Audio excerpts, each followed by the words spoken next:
Students once again welcome back to my YouTube channel chemistry Adda. आज हम लोग देखने वाले हैं, हम लोगों ने क्या स्टार्ट किया था, ऑक्सो एसिड्स ऑफ फास्फोरस, ठीक है ना। वो टॉपिक हम लोगों ने स्टार्ट कर दिया था। उसी के आगे मैं आपको आज सारे स्ट्रक्चर्स बताऊंगी उसके बेसिस पे कि हम लोग को कैसे स्ट्रक्चर्स ड्रॉ करने हैं और आगे काम कैसे करना है, ठीक है। तो देखो, हमने बेसिक यूनिट पढ़ लिया था, HPO2 और ये सब देख लिए थे, और दो मैंने आपको टर्म बताया था, चैप्टर 7 है राइट। तो मैंने आपको दो टर्म बताए थे जिसमें एक फॉस्फोरस प्रेजेंट हो कंपाउंड के अंदर, तो हम क्या करेंगे, एक फॉस्फोरस से माइनस करेंगे, ओके। और जहाँ पे दो फॉस्फोरस प्रेजेंट हो तो हम H2P2O4 से माइनस करेंगे। ये आपको ध्यान रखना है। जैसे कि मैंने आपको पहला स्ट्रक्चर ऑलरेडी बता दिया था, वापस बता देती हूँ कि H3PO2 ये था, इसका स्ट्रक्चर बनाना था। तो इसमें एक फॉस्फोरस प्रेजेंट है, तो हम क्या करेंगे, इसको HPO2 जो हमारा बेसिक यूनिट है, जो मैंने आपको प्रीवियस सेक्शन में बताया था, तो उसको हम बेसिक यूनिट से यानी कि एक फॉस्फोरस से ही माइनस करेंगे। तो हमारा जो आंसर बचेगा माइनस करने पे, दैट इज़ H2, ओके। और फिर मैंने अब इसका स्ट्रक्चर आप लोग को कैसे बताया था, याद करो थोड़ा, कि P double bond O OH, ये एज इट इज़ इसका बेसिक यूनिट रह जाएगा, यहाँ पे H और यहाँ पे H, ओके। तो यानी कि जो H2 है वो हमारा यहाँ पे रहेगा। आया समझ में। तो हम जानते हैं फॉस्फोरस कितना वैलेंसी कंटेन करता है, दैट इज़ दी +5, ओके।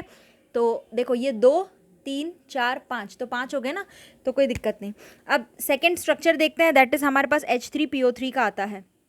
ये हमारा सेकेंड स्ट्रक्चर है, क्लियर। अब इसमें भी कितने फॉस्फोरस प्रेजेंट है, एक फॉस्फोरस प्रेजेंट है, तो हम इसको बेसिक यूनिट से ही माइनस करेंगे, दैट इज HPO2। माइनस किया तो देखो क्या बचेगा, PP कैंसल, 3H में से एक H गया, मतलब कि 2H बचा, 2H और यहाँ पे एक O बचेगा, मतलब कि आपका वाटर बच जाएगा। आया समझ में।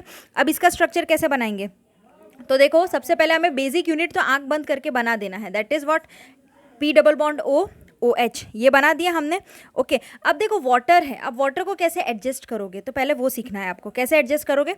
तो इसके साथ एक यहाँ लग सकता है, मतलब ये OH ग्रुप लग गया है ना। आप ऐसे लिखो OH या ऐसे लिखो, बोथ आर सेम, क्लियर। तो यहाँ पे OH ग्रुप लग गया और बचा अब H, तो यहाँ पे आप H लगा दोगे। आया समझ में। तो P double bond O OH, फिर यहाँ पे OH यानी कि वाटर है, तो ये देखो वाटर लग चुका ना, OH और H, ठीक है। तो अब इसकी वैलेंसी भी कंप्लीट हो गई और हमारा स्ट्रक्चर भी बन गया है, ओके। तो इसी वे में आप लोग को जितने भी स्ट्रक्चर्स हैं वो आपको बनाने पड़ेंगे। थर्ड स्ट्रक्चर देखते हैं, थर्ड वाला स्ट्रक्चर है वो क्या है, दैट इज़ व्हाट, H3PO4।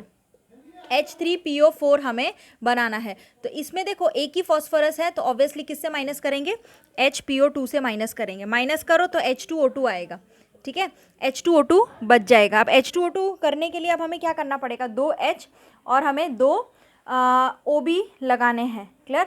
तो 2H और 2O के लिए हम कैसे लगाएंगे, आप देखोगे इसमें कि H3PO4 का स्ट्रक्चर में से HPO2 माइनस कर दिया था क्योंकि एक फॉस्फोरस था, तो माइनस करेंगे तो H2O2 आता है। आया समझ में। अब H2O2 आता है, मतलब हम स्ट्रक्चर कैसे बना सकते हैं इसको, तो देखो, पहले P double bond O OH, हमें बेसिक यूनिट बना देना है HPO2 वाला, और हमारे पास यानी कि H2O2 है, मतलब कि ऐसे आप बना ही सकते हो, 2 OH वाला कंटेनिंग ग्रुप, यानी कि एक ऐसे, यही हो गया। यानी कि देखो H2O2 यानी ये दो ग्रुप हमने एडिशनल मतलब ऐड किया है, ओके।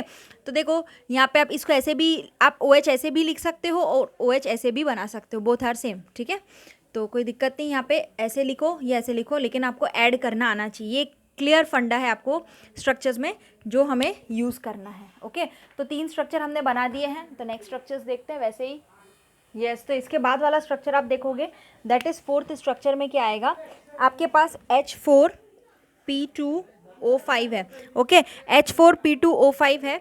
तो अब यहाँ पे P कितने हैं, फॉस्फोरस कितने हैं, 2 हैं, ओके। तो हम क्या करेंगे, इसमें से किसको माइनस करेंगे, H2P2O4। याद रखो, मैंने आपको पहले ही बोला था कि अगर 2 फॉस्फोरस हो कंपाउंड के अंदर प्रेजेंट हो तो हमें क्या करना पड़ेगा, हमें H2P2O4 से माइनस करना पड़ेगा, ओके। और अगर एक फॉस्फोरस प्रेजेंट हो तो किससे माइनस करेंगे, याद करो, एक फॉस्फोरस प्रेजेंट हो तो हम लोग किससे माइनस करते थे, HPO2 से माइनस करते थे, ओके। तो ये याद रखो, बेसिक यूनिट और ये इसमें यही फ़र्क है। तो H2P2O4 से हम माइनस कर देंगे, तो दैट इज़ आपका क्या बचेगा, वाटर आएगा, क्लियर। वाटर आपका प्रेजेंट हो गया। बच गया। तो अब इसका डायग्राम कैसे बनाएंगे, तो हमारे पास P double bond O OH, ये 2 बेसिक यूनिट हम पहले बना देंगे क्योंकि हमारे पास HPO2 के 2 बेसिक यूनिट्स बनेंगे इसमें, ठीक है ना। ये देखो क्योंकि 2 टाइम्स है ना, तो ये हमने HPO2 का बेसिक यूनिट बना दिया। ओके, अब हमारे पास तो वाटर हमें ऐड करना है। ये तो आपका प्रेजेंट है ही, है ना, क्योंकि वो H2P2O4 सॉरी H4 चाहिए, P2O5 में से H2P2O4 हमें माइनस करना है। अब माइनस अगर हम ये कर रहे हैं तो वाटर बच रहा है, तो दैट मीन्स कि आपके H2P2O4 यानी ऐसे तो 2 आपके कंपाउंड बनेंगे HPO2 HPO2। आप समझो कि HPO2 प्लस HPO2 करेंगे, है ना, 2 यूनिट करेंगे तभी तो क्या बनेगा H2P2O4, यही तो बनेगा H2P2O4। और हमें H2P2O4 तो हमने बना दिया है, आया समझ में, इस वे में कि बेसिक यूनिट हमें 2 बार बना देने का। ओके, अब बचा क्या, वाटर। तो वाटर को कैसे ऐड करें, तो मैं आपको सिखाती हूँ, वैसे ही ऐड करना है आपको। ऑक्सीजन आपको इस ब्रांच पे ऐसे ऐड कर देना है, ठीक है। ऑक्सीजन मतलब कि इन दोनों को होल्ड करके रखता है इस वे में। अब देखो, ताकि फॉस्फोरस की और ऑक्सीजन ऐड कर दिया और हमारे पास सिर्फ 2 हाइड्रोजन बाकी थे वाटर के लिए। तो देखो 2 हाइड्रोजन कुछ इस टाइप से अटैच कर दिया हमने, एक ऑक्सीजन इधर अटैच कर दिया, आया समझ में। तो ये ऑक्सीजन अटैच करने का मतलब ये हुआ कि ये जो ऑक्सीजन है वो क्या कर रहा है, दोनों फॉस्फोरस वाले ग्रुप को आपस में कंबाइन करके रखता है, क्लियर। और यहाँ पे फॉस्फोरस की वैलेंसी भी अच्छे से रहने देता है। जैसे कि देखो फॉस्फोरस की वैलेंसी यहाँ बिगड़ेगी भी नहीं, 2 यहाँ पे है, 3 4 5 1 2 3 4 5 ऐसे 5 हो गई, तो मतलब स्ट्रक्चर भी बैलेंस रहेगा और हमारा काम भी हो जाएगा, मतलब वाटर भी इसमें एडअप होके पूरा स्ट्रक्चर बन जाएगा। तो आपको ये ट्रिक याद रखनी है आपको स्ट्रक्चर्स के लिए। 5th वाला देखो क्या है, H4P2O6।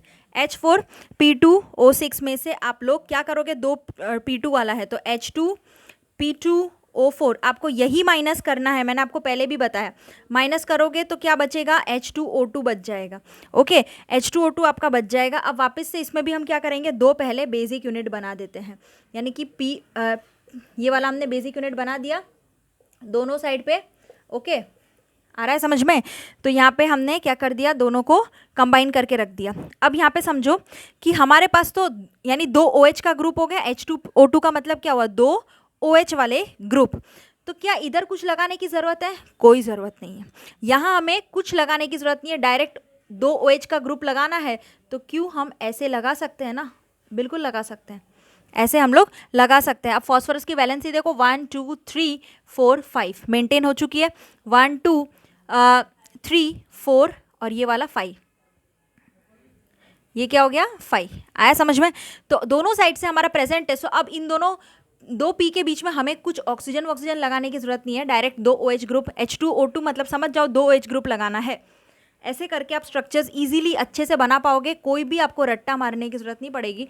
डायरेक्ट आपको याद ही रखना है कि क्या माइनस करना है, कितने फॉस्फोरस प्रेजेंट हो। तो जैसे P2 हो तो H2P2O4, एक फॉस्फोरस प्रेजेंट हो तो क्या माइनस करोगे, HPO2। इतना आपको ध्यान रखना है, स्ट्रक्चर खुद से बन जाएगा। 6th वाला देखेंगे। 6th में आपको बोला है H4 ओके P2O7, ये स्ट्रक्चर बोला है। इसमें से आप क्या माइनस कर दो, H2P2O4 माइनस कर दोगे तो आपका आंसर आएगा H2O3। H2O3 आपका आंसर आएगा, ठीक है। अब ये स्ट्रक्चर कैसे बनाए, H2O3 का स्ट्रक्चर कैसे बनाना है, तो देखो मैं इसी स्ट्रक्चर में आपको चेंज करके बता देती हूँ, आपको वही आपको याद रखना है। यानी H2O3 है ना, ये वाला स्ट्रक्चर है, वापस इधर मैं आपको बना के बता देती हूँ। चेंजेस कहाँ पे आएगा उतना ही ध्यान रखो, बाकी और कुछ ध्यान रखने की ज़रूरत नहीं है। तो चेंजेस सिर्फ और सिर्फ इधर आएगा। अब देखो ये H2O3 का स्ट्रक्चर बन गया है ना। H2O2 मतलब क्या था, 2 OH तो ऑलरेडी हमने इसमें भी लगाना ही था, इसमें भी लगाना था। इसमें फ़र्क इतना ही था कि यहाँ पे एक बॉन्ड लगाया था, क्योंकि यहाँ पे एक्स्ट्रा ज़रूरत नहीं थी, लेकिन यहाँ पे एक एक्स्ट्रा ऑक्सीजन की ज़रूरत है। ओके, तब इस वजह से हमने यहाँ पे लगा दिया, और बाकी जो है वो तो क्या होगा, अपने आप ही अटैच्ड है। तो ये बन गया H2O3 का आपका स्ट्रक्चर, क्लियर। ये वाला इधर, तो आप कंफ्यूज मत होना कि ये स्ट्रक्चर बनाते वक्त हमने यहाँ पे ऐसे बॉन्ड लगाया था, ओके। और ये वाला स्ट्रक्चर बनाते वक्त हमने यहाँ पे एडिशनल, देखो एक O आ रहा है ना एक्स्ट्रा, इस वजह से यहाँ पे लगाया है, क्लियर। तो ये था आप लोगों का कुछ स्ट्रक्चर्स जो कि आपको इसी वे में याद करके कर लेना है, ओके। हम लोग अभी ये स्ट्रक्चर्स देख लिया था। अब हम लोग कुछ ऑक्सीडेशन स्टेट, ये इंपॉर्टेंट टॉपिक है, इस वजह से आप थोड़ा सा ध्यान रखना। अभी हम लोग ऑक्सीडेशन इसी में स्टेट आता है, ऑक्सीडेशन स्टेट में।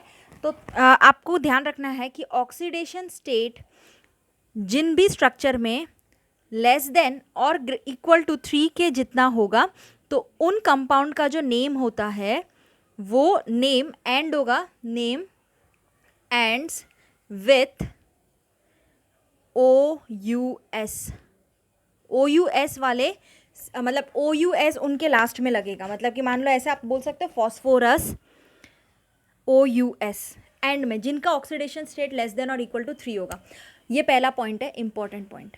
सेकेंड पॉइंट इज दैट जिनका ऑक्सीडेशन स्टेट ग्रेटर देन 3 होगा, मतलब कि जिनका ऑक्सीडेशन स्टेट 3 से ज़्यादा होगा, उनका जो नाम होगा, मतलब उनका जो हम नेम रखेंगे कंपाउंड का, उसमें नेम एंड विथ IC, इक, यानी कि क्या होगा, फॉस्फोरिक, ऐसे आएगा, फॉस्फोरिक एसिड।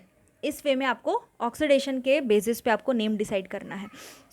अभी ऑक्सीडेशन स्टेट निकाले कैसे, पहली बात तो ये हो गई ना, है ना। तो देखो ऑक्सीडेशन स्टेट निकालने का तरीका वो भी मैं आपको समझा देती हूँ क्या करना है।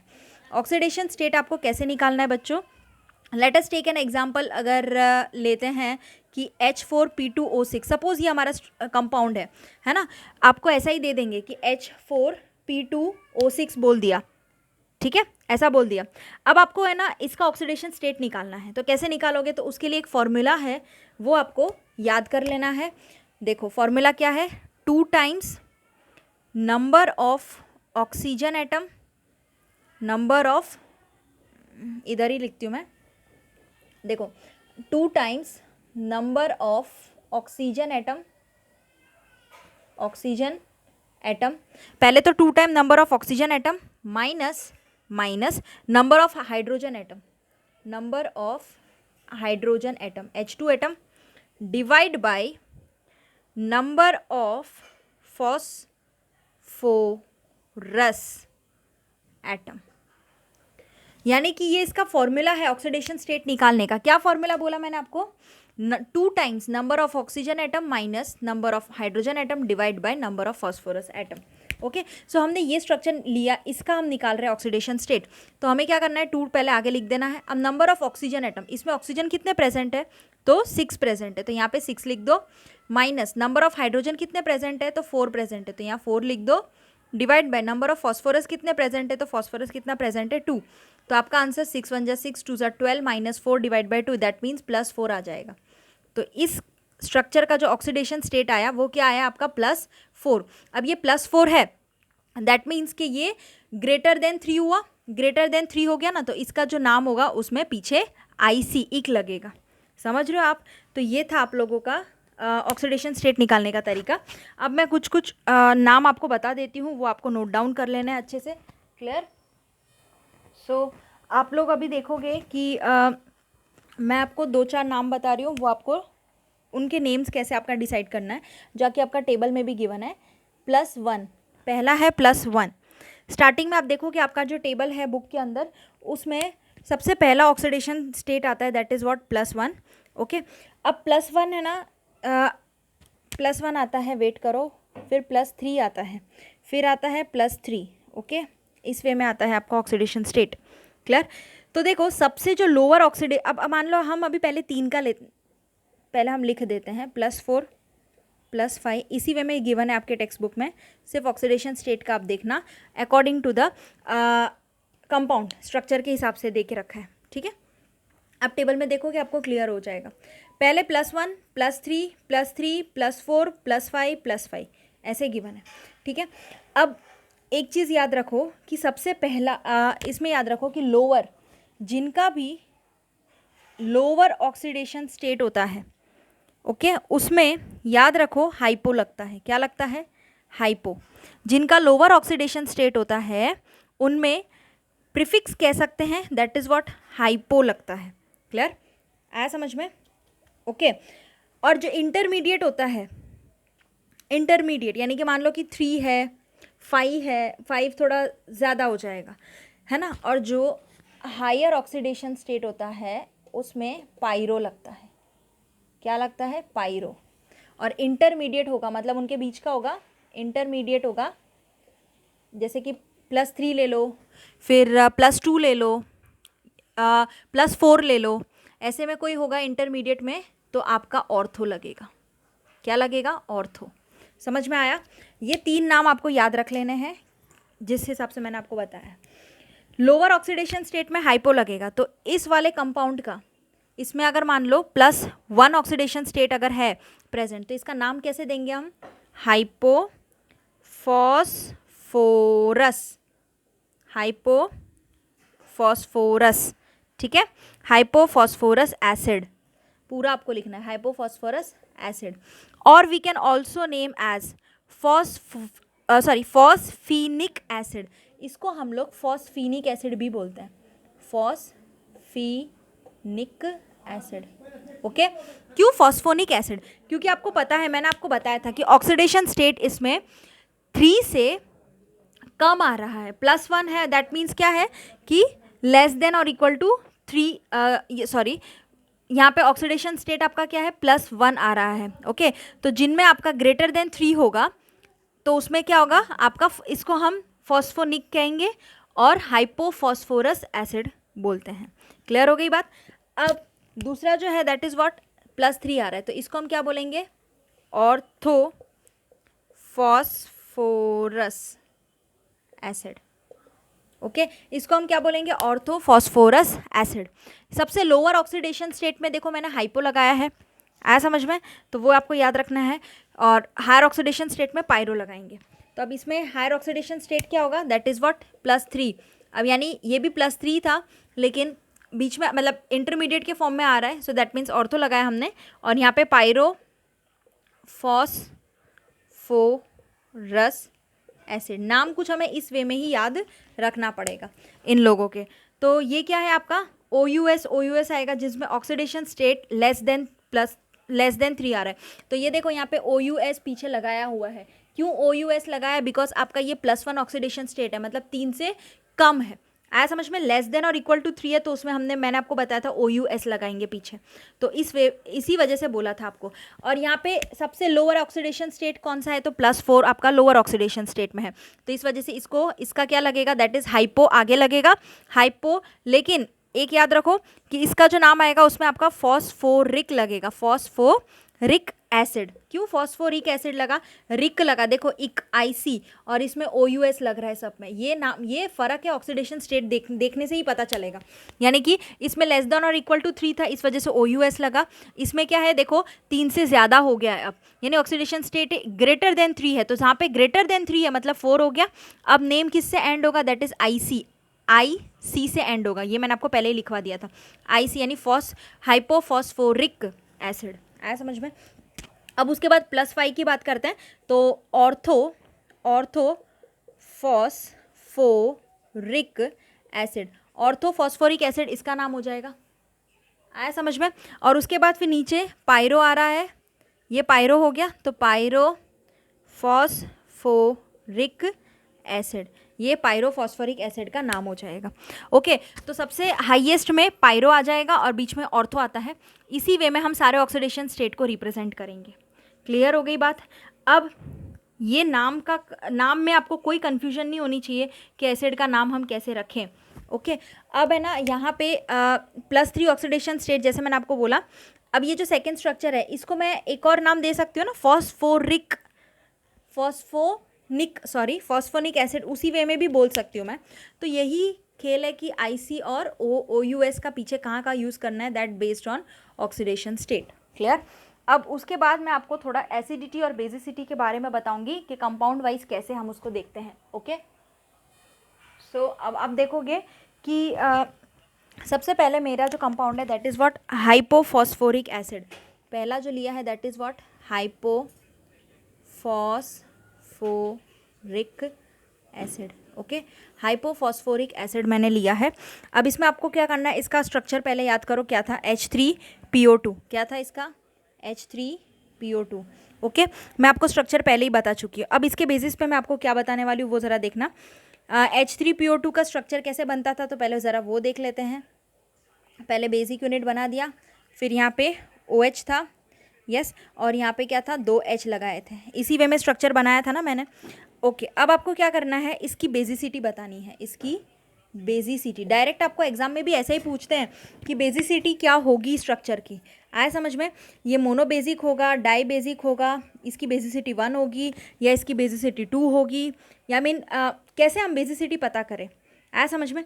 तो बेसिसिटी हम कैसे पता कर सकते हैं, तो बेस कौन सा होता है, हमारा OH ग्रुप, यानी कि जितने OH ग्रुप प्रेजेंट है हमारे कंपाउंड के अंदर उतनी उसकी रिड्यूस करने की, मतलब OH ग्रुप को क्या कर सकते हैं हम, हटा सकते हैं, और उतनी उसकी बेसिसिटी बढ़ सकती है।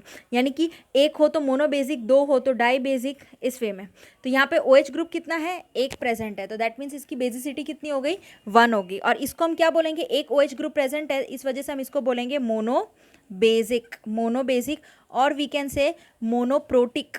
एसिड के फॉर्म में बोले ना, तो जो बेस होता है वो क्या करता है, लूज करता है, तो दैट मीन्स व्हाट, एक टाइप का जो इसके स्ट्रक्चर पे नाम लग जाता है, that is what, monoprotic acid. आया समझ में, एक ही OH वाला ग्रुप है, इस वजह से तो इसकी बेसिसिटी 1 हो गई। Let us take another example, अगर दूसरा लूँ तो H3PO3 अगर लेते हैं, तो H3PO3 में इसका स्ट्रक्चर बना के देखें, तो इस वे में स्ट्रक्चर बनाया था हम लोगों ने कुछ, है ना, ऐसे। तो अब इसमें देखो कितने OH ग्रुप प्रेजेंट है, तो 2 प्रेजेंट है, तो इसकी बेसिसिटी क्या हो गई, इसकी जो बेसिसिटी आएगी that is equal to 2। Okay, इसकी बेसिसिटी 2 OH ग्रुप रिलीज करने की इसके अंदर ताकत है, तो दैट मीन्स 2 OH ग्रुप हमारे पास है, बेसिसिटी 2 हो गई। तो और ये कैसा होगा, डाई बेसिक इन नेचर, क्योंकि दो OH था तो डाई बेसिक, और इसको हम क्या बोलेंगे, डाई जो दे रहा है दैट मीन्स प्रोटिक, तो यानी ये क्या हो गया, डाई प्रोटिक एसिड कहलाएगा। आया समझ में। तो इस वे में भी हम इसको लिख के बता सकते हैं। सो अभी हम क्या देख रहे थे, अब मैं आपको रिड्यूसिंग एजेंट बताती हूँ कि कौन रिड्यूस करा सकता है, दैट इज़ रिड्यूसिंग एजेंट। आपको बेसिसिटी अब पता चल गई है कैसे निकालना है, ठीक है। रिड्यूसिंग एजेंट मतलब कि अगर suppose let us take an example, अगर हाइपोफॉस्फोरस एसिड का लेते हैं, हाइपोफॉस्फोरस, ठीक है, हाइपोफॉस्फोरस एसिड का लेते हैं, तो H3PO2 एसिड होता है हमारा, H3PO2 नाम है। इसका स्ट्रक्चर बना के बताऊँ तो इस वे में बनेगा, P double bond O OH, फिर H और यस H, क्लियर है ना। तो रिड्यूसिंग एजेंट का मतलब ये होता है कि इसमें देखो कितने हाइड्रोजन प्रेजेंट है, यानी 2 हाइड्रोजन प्रेजेंट है, जो कि डायरेक्टली किससे कनेक्टेड है, फॉस्फोरस से कनेक्टेड है। ओके, तो जो H+, जितना H+ मतलब क्या कर सकता है, देखो यानी कि आप समझ सकते हो कि अगर एक H+ है तो H+ ले लेगा, जो हाइड्रोजन ले सकता है ना, H+ जितने ले सकता है वो उतना बेसिक बनेगा, समझ रहे हो, आया समझ में। तो जितने H+ कनेक्टेड होंगे वो उतना रिड्यूस कर सकता है, उतना बेसिक बन सकता है, आया।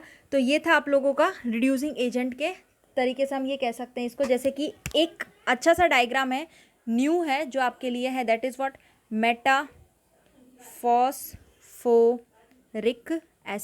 मेटाफॉस्फोरिक एसिड, ये आपको हमेशा एग्जाम में पूछा जाता है। तो इसके लिए आपको स्ट्रक्चर थोड़ा ध्यान रखना है, P double bond O OH, ये पहला इसका बेसिक यूनिट हमने बना दिया, और इसमें जो स्ट्रक्चर बनता है मेटाफॉस्फोरिक एसिड का वो कुछ इस टाइप से बनता है, दैट इज़ यहाँ पे डबल बॉन्ड O लगेगा। इसका जो नाम होता है वो होता है HPO3, मेटाफॉस्फोरिक एसिड में HPO3 लगता है, तो देखो HPO3 इस वे में अटैच्ड करते हैं हम उसको।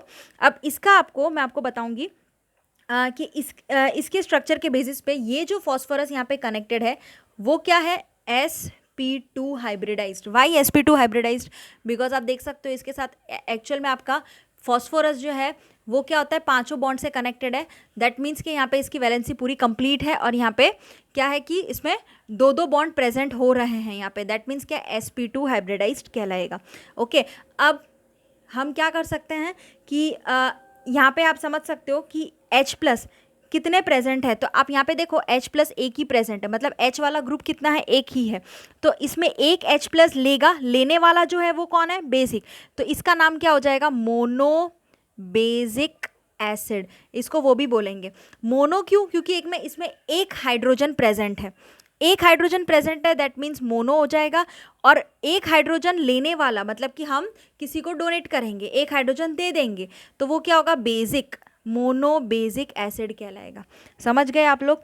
और इसका ऑक्सीडेशन स्टेट आपको निकालना है। ऑक्सीडेशन स्टेट आप निकाल सकते हो आप खुद से भी, तो वो आएगा दैट इज़ व्हाट +5 आएगा। मैंने आपको जो तरीका बताया उस वे में आप निकाल सकते हो। अगर आपको उस वे में नहीं निकालना तो एक और तरीका है HPO3 इसका ऑक्सीडेशन स्टेट कैलकुलेट करने का। आपको क्या करो, फॉस्फोरस ही चाहिए ना, तो आप लोग इसको H का क्या होता है +1 होता है, फॉस्फोरस हमें नहीं पता निकालना है, प्लस करके 3 टाइम्स ऑक्सीजन। ऑक्सीजन में कितना होता है, तो ऑक्सीजन 8 और 8 16 आता है, ठीक है, that is equal to 0। Okay, इस वे में भी आप कैलकुलेट करोगे तो आपको पता चल जाएगा दैट इज़ व्हाट कि हमारे पास +5 आंसर आएगा, x की जो वैल्यू आएगी वो। ओके, तो इस वे में भी आप कैलकुलेट कर सकते हो। एटॉमिक नंबर सॉरी आप ऑक्सीजन 8 लेके करना, HPO3 जो था उसमें आपको यहाँ पे हाइड्रोजन में +1 लगाना है, +x +3 इंटू ऑक्सीजन का 8 होता है। क्लियर, ऐसे आप करना तो आपका आंसर आ जाएगा। तो दो अलग अलग तरीके हम लोग कर सकते हैं दोनों तरीके से, और इसमें ना डिवाइड भी करना होता है क्योंकि जितने इसमें बेसिक है तो फिर 1 2 3 4 हमारे पास जो ऑक्सीजन है उसके कंपेयर में देखना होता है, तो आप लोग वो वैसे आप करो तो भी चलेगा। और +5 वाला जो मैंने आपको तरीका बताया 2 into oxygen atom hydrogen atom divide bye phosphorus atom, वैसे भी आप निकाल सकते हो ऑक्सीडेशन स्टेट, तो इसका +5 ऑक्सीडेशन स्टेट आएगा। क्लियर। और इसमें ना आप देखोगे कि sp2 हाइब्रिडाइजेशन हो रहा है, मतलब कि इसमें कितने सिग्मा बॉन्ड, इसमें देखो आप कितने सिग्मा बॉन्ड प्रेजेंट है, तो 1 sigma bond 2 sigma bond and 3 sigma bond present है। और पाई कितने हैं, तो पाई देखो 2 पाई बॉन्ड इसमें प्रेजेंट है। क्लियर है ना। आपको पता है अगर मान लो ऐसे 2 डबल बॉन्ड प्रेजेंट होते तो उसमें एक सिग्मा होता है, दूसरा क्या होता है, पाई होता है। क्लियर, ये आपको पता है। तो हम जानते हैं यहाँ पे 1 2 3 सिग्मा प्रेजेंट है और 2 पाई प्रेजेंट है। तो देखो 3 सिग्मा प्रेजेंट है, इसका यानी क्या होगा, ट्रायंगुलर प्लेनर, इसको ट्रायंगुलर प्लेनर स्ट्रक्चर भी कहेंगे। आया समझ में, ट्रायंगुलर प्लेनर स्ट्रक्चर भी बोलेंगे because 3 he sigma bond present है इसके अंदर। और हम ये कहेंगे इसको कि ये क्या है, sp2 हाइब्रिडाइज्ड है। आया समझ में। तो हम ये प्रूफ भी कर सकते हैं कि मेटाफॉस्फोरिक एसिड के लिए sp2 हाइब्रिडाइज्ड, ट्रायंगुलर प्लेनर, सब कुछ उसके स्ट्रक्चर पर बेस्ड है। ऑक्सीडेशन स्टेट मैंने आपको सब बताया। मोनोबेसिक एसिड क्या क्यों नाम दिया, H+ लेने वाला एक H है, मोनो लेने वाला बेसिक, मोनोबेसिक एसिड। ओके, इस वे में आपका मेटाफॉस्फोरिक एसिड यहाँ पे कंप्लीट होता है। नेक्स्ट टाइम हम लोग साइक्लोमेटाफॉस्फोरिक एसिड देखेंगे जो कि थोड़ा इसी से रिलेटेड टॉपिक है। ओके, तो वो देखेंगे। सो आज इस वीडियो के लिए इतना ही रखते हैं। साइक्लोमेटाफॉस्फोरिक आप लोग को डायरेक्ट साइक्लोमेटाफॉस्फोरिक मैं करवा देती, लेकिन आपको पहले बेसिक आपको मेटाफॉस्फोरिक एसिड क्या होता है वो आपको पता होना चाहिए। दैट इज़ वो आपकी बुक में भी इतना डीपली नहीं दे के रखा है, तो आपको वो समझना पड़ेगा। मेटाफॉस्फोरिक एसिड आता है HPO3 और ये पूरा स्ट्रक्चर, और उसके बाद साइक्लोमेटाफॉस्फोरिक हम नेक्स्ट वीडियो में देखेंगे। कोई भी डाउट हो तो आप मुझसे क्लियर कर सकते हो, और ये सारे स्ट्रक्चर आपके अच्छे से प्रिपेयर हो जाने चाहिए because it's most important topic. Okay, so कोई भी डाउट हो तो आप पूछ लेना। Thank you so much students.